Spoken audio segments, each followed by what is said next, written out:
Hello students, इस video में मैं आपको डिक्टेशन दे रहा हूं प्रोग्रेसिव मैगजीन से। और मुझे उम्मीद है कि आप सर कैलाश चंद्रा मैगजीन से पहले कर चुके होंगे। ये नेक्स्ट डिफ़िकल्टी लेवल है सर कैलाश चंद्रा मैगजीन के बाद। और अगर आपने जिस भी स्पीड पर कैलाश चंद्रा मैगजीन लिखी है उससे 5 या 10 वर्ड कम स्पीड पर लिखिए प्रोग्रेसिव, अगर आपको प्रॉपरली स्विच ओवर करना है तो। नहीं तो आपकी मिस्टेक्स ज़्यादा आएंगी और आप डिस्करेज हो जाएंगे। ये मैसेज मैंने आपको देना था इस वीडियो में, इसको डिक्टेशन को स्टार्ट करने से पहले। और इसकी अच्छी तरह से प्रैक्टिस कीजिए।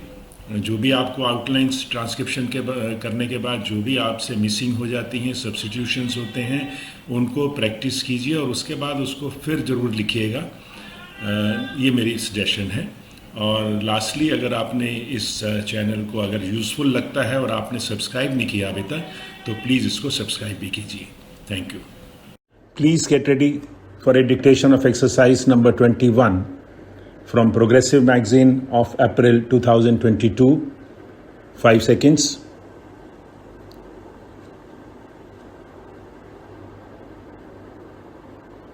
Start.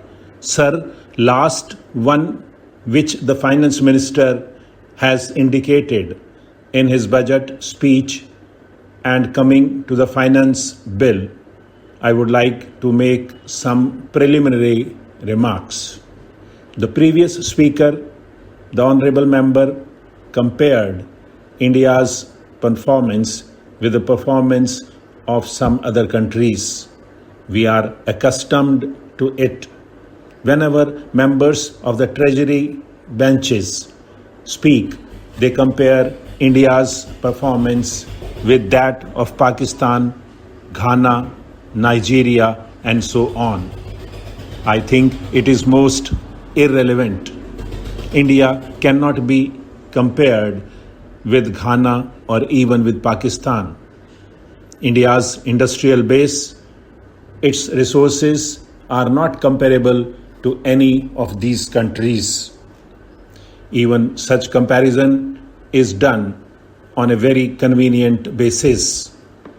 Even if you compare India with those countries, you will find, for example, the percentage of literacy in Ghana and in some of the African countries quite different. The literacy is much more there than in India, but no one from the Treasury benches points it out. As regards per capita income in Ceylon, which is a much smaller country than India, is higher than in India. If you compare them in totality, not only in respect of inflation or some other aspects of economy. Anyway, if at all India is to be compared, India should be compared with China. But nobody is comparing India with China. China is referred to only in respect of productivity. Otherwise, nobody refers to the development in China.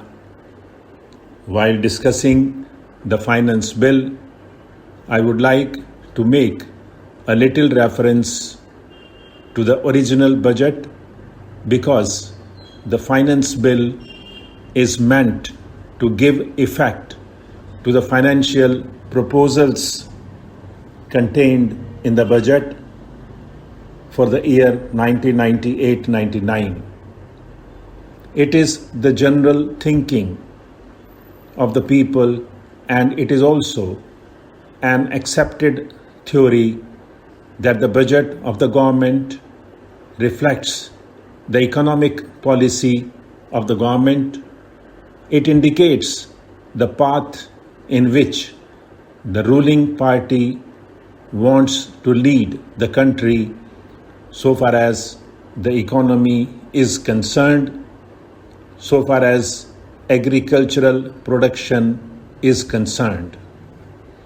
Now, even this annual budgetary exercise has become somewhat superfluous because many more things come before the budget and after the budget which vitiate the effect of the actual annual budgetary proposals. This year, before the budget was presented to Parliament, the government came out with proposals for hikes in administered prices, and it amounted to more than 3,000 crores of rupees. Now, after that, the budget was presented, and now we are discussing the finance bill. The whole thing is to be repeated.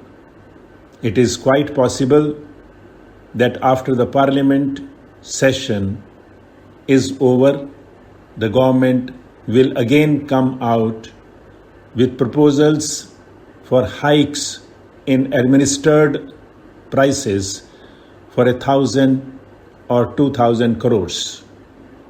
So the annual budgetary exercise for the last few years has become an exercise which does not reflect the reality, which does not reflect the actual economic policy of the government. Sir, while in the budget, the government came out with a huge deficit of rupees 7,000 crores or so. At that time, all of us predicted and all of us apprehended that there would be a double-digit inflation. Now, from the various publications of the government, we find that presently the wholesale price index has gone up by 10 points. Now, what is the effect of this 10-point rise? It does not reflect the actual prices because the manner in which the index figures are compiled is not quite correct, and we have raised objections several times. Its reflection on the consumer price index is more distorted because of the way in which the data are collected and compiled. Now I want to deal with another point about the price rise and inflation. The earlier speaker compared with other countries, but I feel that even this 10-point rise in the wholesale price index would be much more, and its effect on the consumer price index would be much more. What I want to bring to your notice is that whatever figures the government dishes out to us, I am not in a position to believe in those figures. It is because of the fact that the manner in which they are collected and compiled gives a distortion. That is my point. Even this increase by 10 points or 9 points or 10.4 points would have been more had there been much more consumption by the people. What is the purchasing power of the people? All the people have not got the purchasing power. Under consumption of the rural masses, under consumption, even of the city poor have helped the government in maintaining the so-called 10-point rise. Had there been more consumption by the masses, the inflation rate would have been much more. That is my point. So the government is benefited by this under-consumption and lack of purchasing power of the poor masses, both in the rural areas and in the city areas. This is one of the redeeming features. Stop.